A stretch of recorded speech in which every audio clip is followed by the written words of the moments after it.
ごきげんよう、上川薫です。今回取り上げる話題は、ロシアによるウクライナ侵略、プーチン大統領の目論見がまさに完全に外れ、ありとあらゆる状況がプーチン大統領に不利になろうとしている、そのような話をしようと思います。現在のところ戦況としては、ロシア軍がウクライナ領内に侵攻し、そして占領地域を広げているというのは事実です。しかしそれはあくまでもこれまで築いてきた資産を投入することによって軍事占領している地域が広がっているだけであり、今後どのようなことになるかについて言えば、国家経済が破綻し、それによって軍事力を支える兵站が崩壊することによって、ロシア軍は最終的には立ち枯れしてしまうだろうと考えています。私のこのような見立てに対して、実際問題、国際政治、そして経済、金融などの様々なニュースが、ロシアが国力的に衰退、そして破綻しようとしていることを示しています。プーチン大統領が破滅の道を歩んでいることを示す様々なニュースが出ていることを、まずは今回見ていきましょう。それではニュースをどうぞ。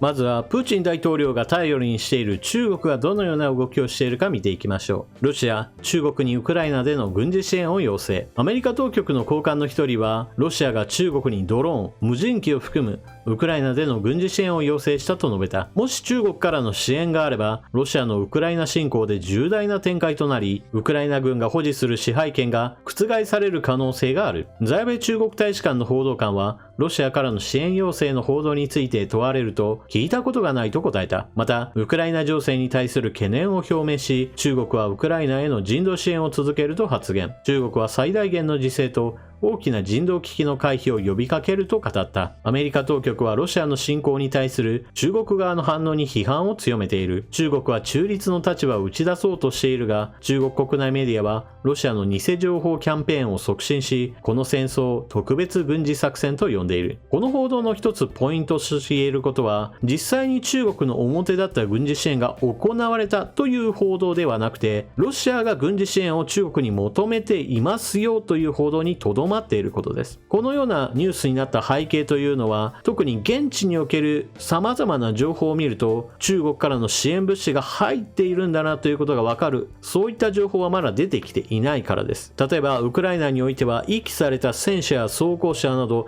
様々な軍用車両などがあるわけですが、それらの車両に伴って物資がどのようなものがあるかについても当然写真や動画などに収められています。それらのものについて言えば、ほとんどが純粋にロシア軍の保有していたものであり、中国人民解放軍から提供されたものとわかるものは今のところ出てきてはいません。ですからこのような報道が出るということは、中国が今後軍事支援を行うなというアメリカ側の牽制級だというわけです。その他の記事では、イギリスのフィナンシャルタイムズがウクライナ侵攻が3週間目に入って一部兵器の備蓄が底をついたということを示す証拠があると指摘しています。この背景にあるのが、ロシア軍はウクライナ領内に20万近くの人員を投入しているために、戦費は1日で2兆円以上かかっているということが報じられています。20万人の人がそれこそ食事をするというだけでも大変な量が必要ですし、またまだまだ寒い時期ですから、非常に燃費の悪い戦車や装甲車でも暖を取らなければならない、移動するのも大変だといった形で、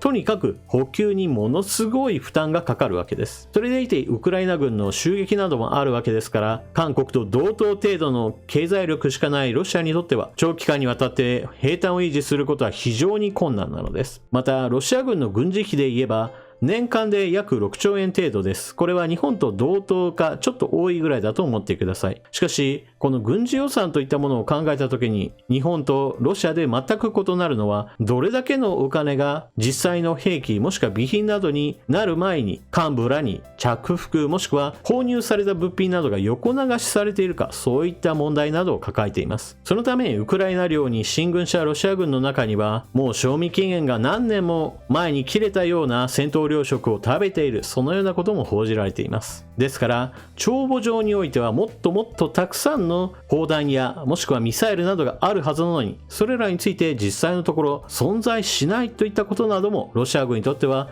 攻撃が不十分になっている原因だと言われています。プーチン大統領にとっておそらくは予想以上に効いているのが制裁です。その制裁の効果を見ていきましょう。ロシア財務省制裁で35兆円凍結。中国の協力期待。ロシアの財務省は同国のウクライナ侵攻に対する米欧などの制裁でロシアが保有する金と外貨準備のうち約3000億ドル、日本円で35兆2000億円相当が凍結されたと述べた。全体の約6400億ドルの半分に迫る。打撃の緩和へ中国に期待していることも明らかにした。大臣は米欧が中国に対ロシア貿易やロシアの人民元建て資産の使用を制限するよう圧力をかけているとの認識を示した。その上で中国とは協力を維持するだけでなく、西側の市場が閉ざされた中、協力を拡大できると強調した。大臣は非友好国の債権者に対する債務について、ロシアの通貨ルーブルで返済する方針を改めて示した。外貨建て債券を返済するために用意しているドルやユーロといったものが凍結されてしまったがために、価値が大幅に下がっている通貨ルーブルで強引に返済して形だけ取り繕うなどということを行っています。経済制裁に加わっていない中国に対してはもっともっと経済関係を強化しようといったことを呼びかけています。制裁が非常に厳しいという話をしましたが、少なくともプーチン大統領としてはある程度の制裁については考えてこれに備えてきました。そのことがわかるのが外貨準備をどこの国に置いていたのか、その推移を見ることでわかります。クリミア半島を侵略した後においてはロシアは G8 の場から排除されました。ですからある程度それ以後においてはこれ以上の侵略は当然のように経済制裁は強まるだろうということは分かっていたはずです。そのため米ドルやもしくはユーロを置いている国というのを変更しています。2014年段階においてはフランス、アメリカ、ドイツ、イギリス、カナダといった国々に多くの外貨準備を置いていたわけですが、2021年になるとこれがだんだんと様相は変わってきて、中国と日本、そして現物資産である金の保有量が圧倒的に増えています。この中でなぜ日本が急激に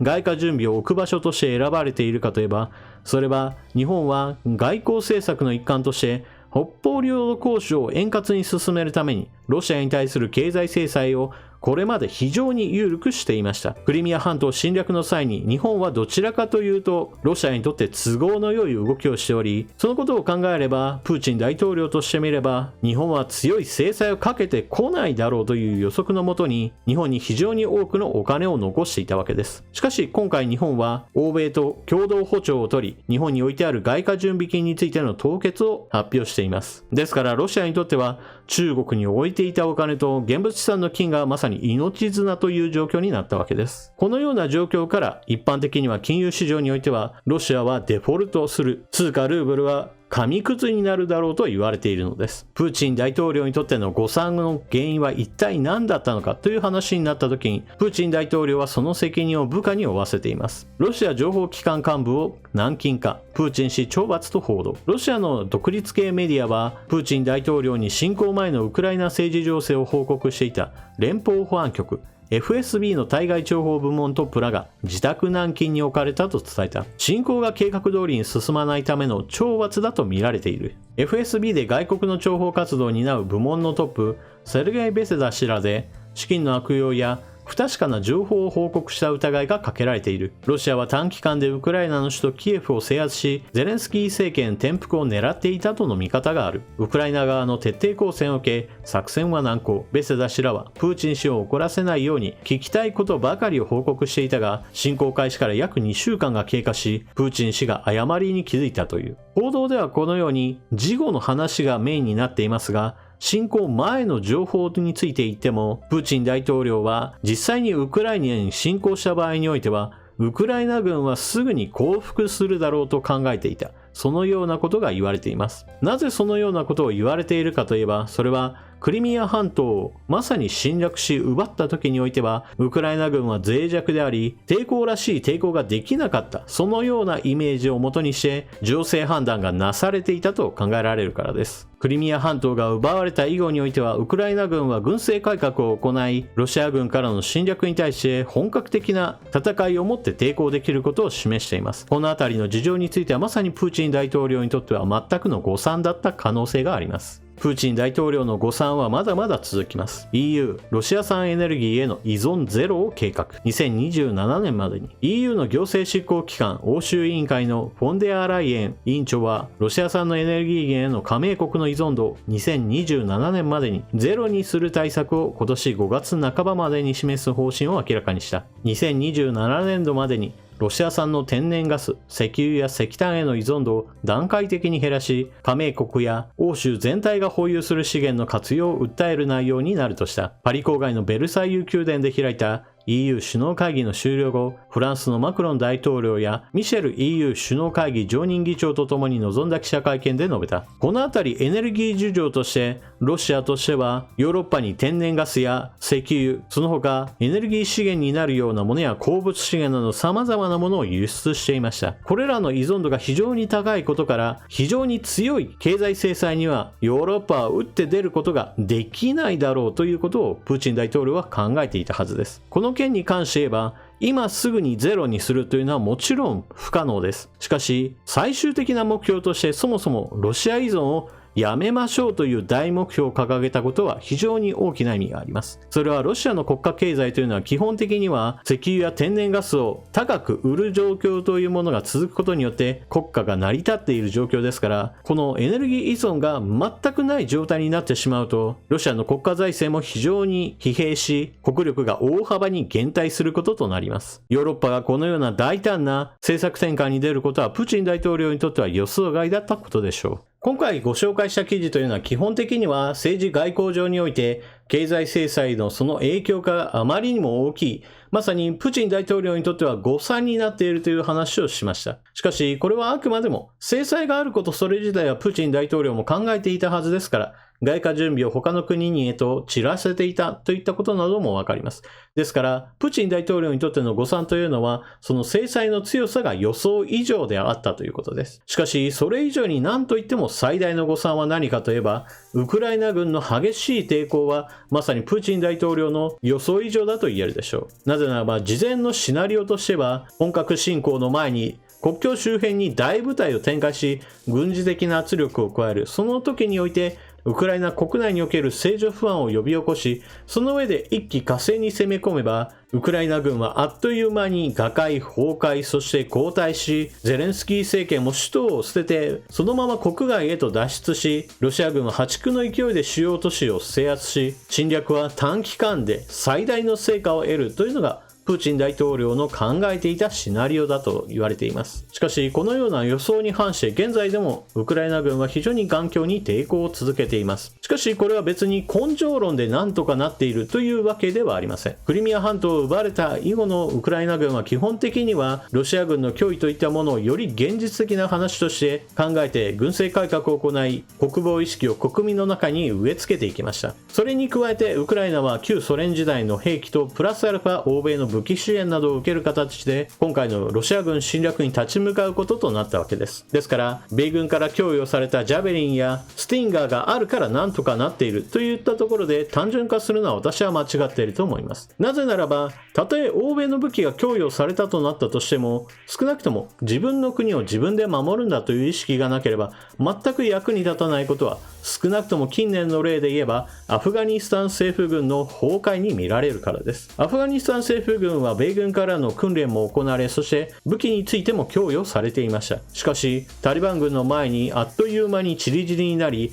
戦わずして投降する部隊なども大量に発生しました。そのためにアメリカ軍の撤退時においてはまさに逃げ出すような形になってしまったわけです。これなどは武器を持っているだけではダメで、武器に加えて自分の国は自分で守るんだという精神を持つことが重要であることを示しています。ウクライナにおいてはそのような意味で自分の国を守るという意識にプラスアルファとしてロシア軍に抵抗できるだけの武器というものが揃っていた。だからこそロシア軍の侵攻を今のところはある程度抑えることができているわけです。ただし現実問題としてロシア軍はウクライナ領内で占領地域を徐々に広げています。なぜならばこれまで作ってきた兵器といったもの、もしくは用意した人員といったものを投入しているからであり、これは過去の蓄積を投入した結果です。一方で現在行われている経済制裁というのは、これまでの話ではなくこれからの話です。ですから効果が現れるには時間がかかります。しかしこの点に関して言えば、私は以前の動画で解説を行いましたが、長期戦に持ち込むことができれば、ロシアは国家経済は破綻し、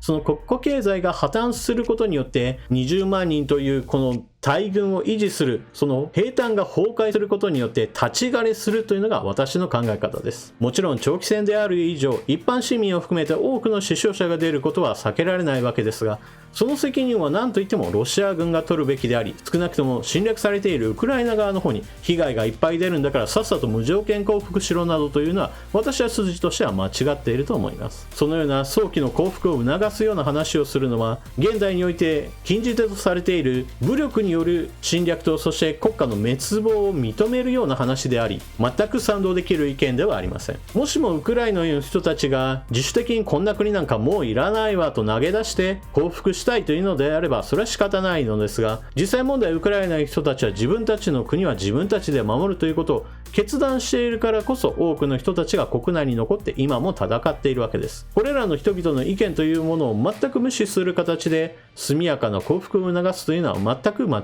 っています。そしてロシアの経済破綻のほころびが見え始めているという点については、すでに現象としていくつかのことが起こり始めています。例えばロシアからの企業撤退といったものが進んでいるわけですが、それに伴って空白となっているものがあります。例えばスマートフォン分野で言えば、アップルとサムスンが撤退を発表しています。ですからこれらを浮いた市場といったものを取りに来る企業というものが出てくるはずです。その有力候補として言われているのが中国メーカーです。プーチン大統領が中国に対して軍事支援を申し出ているんではないかと言われていますが、基本的に中国は経済制裁に加わっているわけではありません。ですからロシアから様々な企業が抜けていけば、その抜けたところをまさに中国メーカーで埋め尽くしてしまおうというのが中国の狙いです。この話を聞けば、そうだな、きっとこれからはロシア国内において中国メーカーの存在感が増すんだなと皆さんも思われるでしょう。ところが一つここには落とし穴があって、世界各国からの経済制裁があまりにも強いことから、